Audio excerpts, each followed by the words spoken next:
महारानी की जय हो। बैठिए युवराज। ये देखिए दादी, भारत में किसी ने एक आरटीआई लगाई है।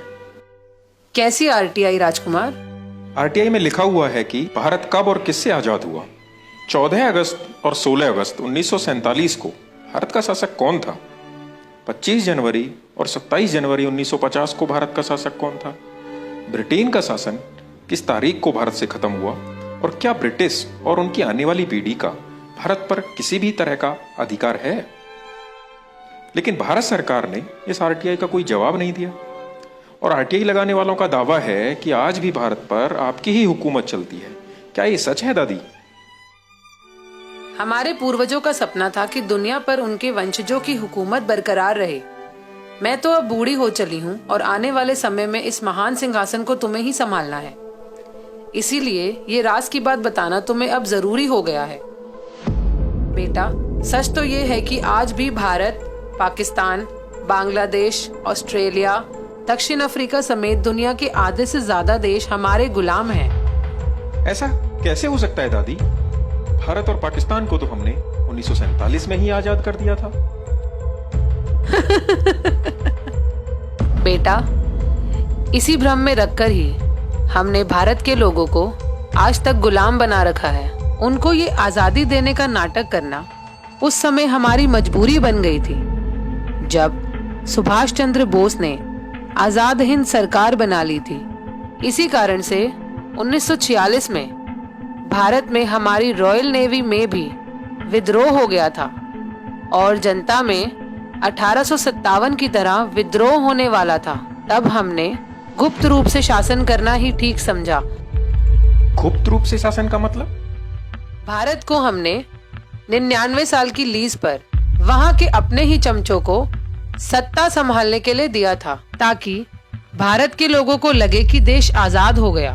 लेकिन सही मायने में आधिकारिक रूप से आज भी भारत पर हमारा ही कब्जा है और हमारे ही बनाए हुए कानून चल रहे हैं, जिससे आज भी हम भारत को खुलेआम लूटकर गरीब और लाचार बना रहे हैं।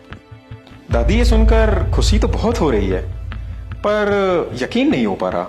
ठीक है, ये बताओ कि क्या मुझे कभी भारत जाने के लिए वीजा की जरूरत पड़ी, जबकि वहाँ के प्रधानमंत्री या राष्ट्रपति को इंग्लैंड में आने के लिए वीजा लेना पड़ता है? क्या तुम्हें पता है, जब मैं 1952 में रानी बनी तो ब्रिटेन के साथ साथ भारत और पाकिस्तान की भी रानी घोषित हुई थी। क्या तुमने नेहरू और सी राजगोपालाचारी के द्वारा ली गई शपथ पढ़ी होती तो यकीन आ ही जाता। कौन सी शपथ?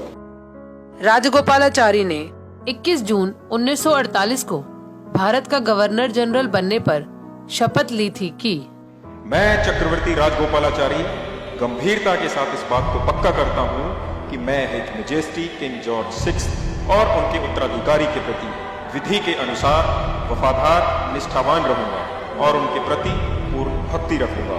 और मैं चक्रवर्ती राजगोपालाचारी इस बात को गंभीरता के साथ पक्का करता हूँ कि मैं गवर्नर जनरल के पद पर हिज मैजेस्टी किंग जॉर्ज 6 एवं उनके उत्तराधिकारियों के ठीक प्रकार से सत्यता के साथ सेवा करूंगा। देखा, अगर भारत 15 अगस्त 1947 को आजाद हो गया था तो सी राजगोपालाचारी ने 21 जून 1948 को मेरे पिताजी के नाम की शपथ आखिर क्यों ली?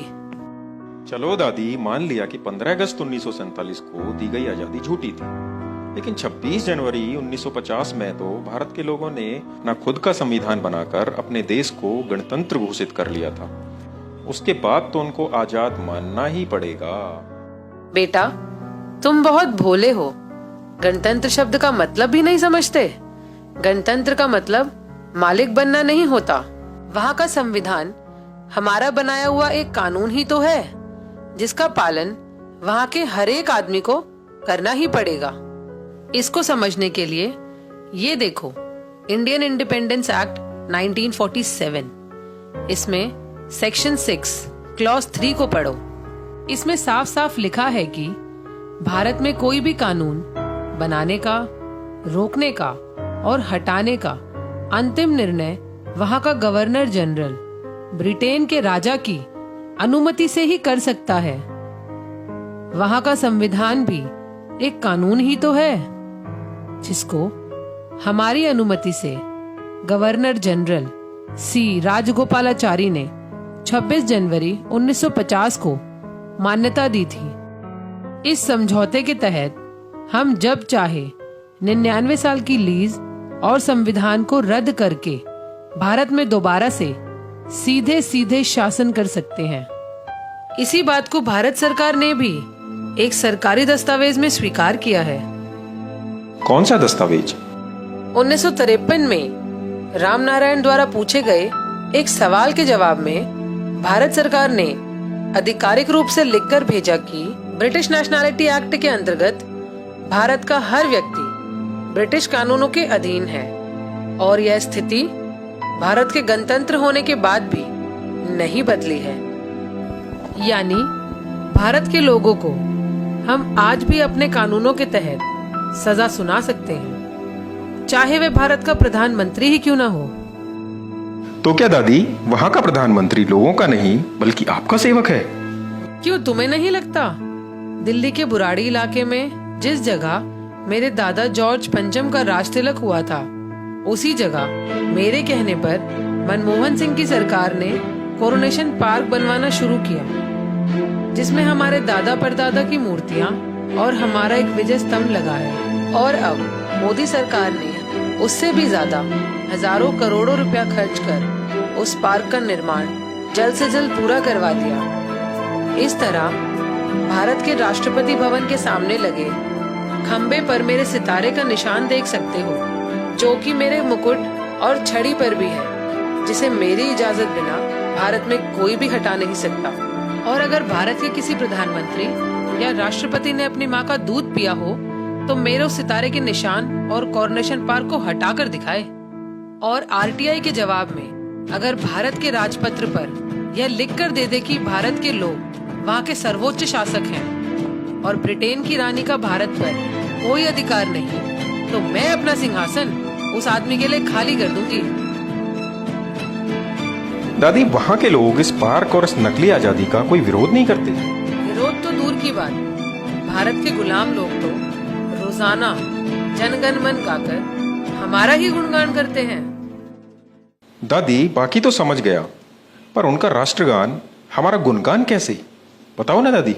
जनगण मन के बारे में मैं तुम्हें बाद में बताऊंगी। जी दादी, long live British, long live queen.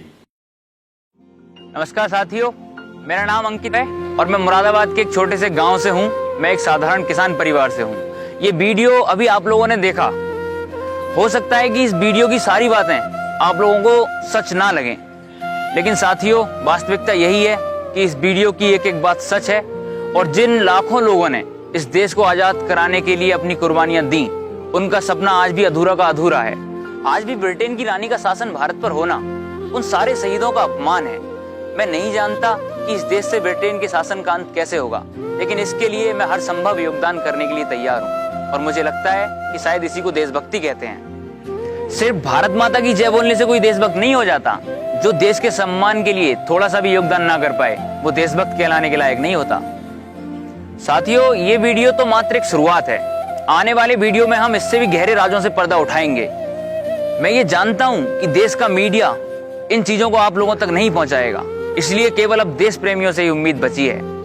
अगर आप भी देशभक्त हैं तो नीचे दिए गए नंबर पे एक मिस्ड कॉल दें, जिससे आने वाले समय की वीडियो की जानकारी हम आपको पहुंचा सकें, जिससे ज्यादा लोगों तक ये सच पहुंच सके। मुझे विश्वास है कि जिस दिन भारत के सारे देशभक्त लोग इकट्ठा हो जाएंगे, उस दिन ना सिर्फ भारत से ब्रिटिश शासन का अंत होगा, बल्कि इंग्लैंड की रानी भारत के लोगों के पैरों में गिरकर उनसे माफी मांगेगी। साथियों, जिस दिन भारत आजाद हो जाएगा, उस दिन भारत से गरीबी, बेरोजगारी, भूखमरी, आतंकवाद जैसी समस्याएं खत्म हो जाएंगी और भारत एक बार फिर से विश्व गुरु और समृद्ध भारत बन के खड़ा होगा। इसलिए आपसे उम्मीद है कि आप हमारा सहयोग करेंगे। भारत माता की जय, इंकलाब जिंदाबाद।